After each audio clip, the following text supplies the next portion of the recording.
Every year, world leaders gather in New York. They arrive to discuss peace, development, climate, and the future of global cooperation. Here, nations, large and small, gather for far-reaching discussions. Since the end of the Second World War, this city has hosted the United Nations General Assembly. For decades, it's been the symbolic heart of international diplomacy, a place where priorities are debated, grievances aired, and commitments made. But what if that changed? What if the world's primary diplomatic forum were hosted somewhere else? Hello, and welcome. In this video essay, we will examine where diplomacy happens and why that matters. We will explore tensions between tradition and transformation, the shifting landscape of global power, and the central question: should the United Nations General Assembly find a new home? If you're new here, we explore global politics, institutions, and the emerging questions shaping our world. Subscribe and like for more context-rich content, connecting headlines to the systems behind them. Let's begin. For a long time, the idea of the United Nations General Assembly moving from New York seemed far-fetched. The United States helped design the post-war order. It provided the financial backbone and military shield that enabled the UN to function. But the United States hasn't always been a neutral host. Its foreign policy has often shaped and, in many cases, constrained the direction of global events. Beyond diplomacy, it has had a history of cross-border interventions, sanctions, and covert operations. This legacy, debated but widely recognized: proxy wars, embargoes, intelligence campaigns. The foreign actions of a nation inevitably shape its local politics. The rise of far-right nationalism in the US brought sweeping travel bans in the recent past. Immigration rules tightened, deportations escalated, families were separated. Statements by senior officials were widely condemned as derogatory, allegedly amounting to ethnic profiling. ICE operations intensified. Some nationals were detained or deported, at times to countries they weren't from, allegedly. Many argued that these domestic shifts had impacted the diplomatic environment. The General Assembly is meant to be neutral ground, but can any independent institution remain immune to prevailing politics? For many, especially from the global south, gaining entry to New York is a process fraught with hurdles. There have been incidents. In 2013, Indian diplomat Devyani Khobragade was purportedly arrested and strip-searched in New York. What followed was a diplomatic standoff.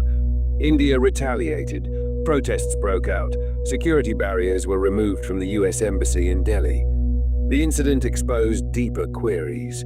Delegates from the Middle East, Africa, and Asia have reported facing greater barriers traversing the United States: visa delays, rejections, or intense scrutiny. Some missed key meetings, others arrived under pressure. In some alleged cases, attending the assembly has meant navigating suspicion. The concerns have only grown in the current security climate. Emergency protocols now include contingency planning for mass incidents, a reflection of broader public safety concerns. The frequency of such events in civilian spaces, particularly shootings, has raised concern, especially during high-profile gatherings. As a global superpower, the nation is also a symbolic target during moments of heightened geopolitical tension. The challenges are not just historical, they are current. In July 2025, the United States sanctioned Francesca Albanese, a UN Special Envoy. Her mandate? To assess the humanitarian situation in one of the world's most bombarded regions, a war-scarred enclave in the Middle East. Her report raised legal concerns, highlighted civilian harm, and cited systemic violations. Shortly after, the United States sanctioned her. According to experts, this was unprecedented, the first time a special envoy had been targeted for exercising duty. The European Union voiced concern. Human rights groups warned it could undermine the UN's independence and hamper future investigations. So maybe this isn't a theoretical debate anymore. Maybe it's time to ask, where else could diplomacy take place? Before we look at the alternatives, what would you want in a host city? Neutrality? Access? Security? A symbol for a changing world? Leave a comment Let's build this thought experiment together. Among major cities, Geneva hosts the United Nations Human Rights Council, the World Health Organization, and other global bodies. It offers neutrality and a multilingual diplomatic infrastructure. Vienna is central to nuclear oversight and drug policy. It is home to the International Atomic Energy Agency and the United Nations Office on Drugs and Crime. Nairobi is a rising diplomatic center, home to the United Nations Environment Programme and the Human Settlements Programme. Its proximity to crises like displacement and drought offers contextual relevance. Symbolically, it would shift diplomacy closer to the continent most affected by global inequality. Singapore offers world-class infrastructure and a deliberate, non-aligned foreign policy.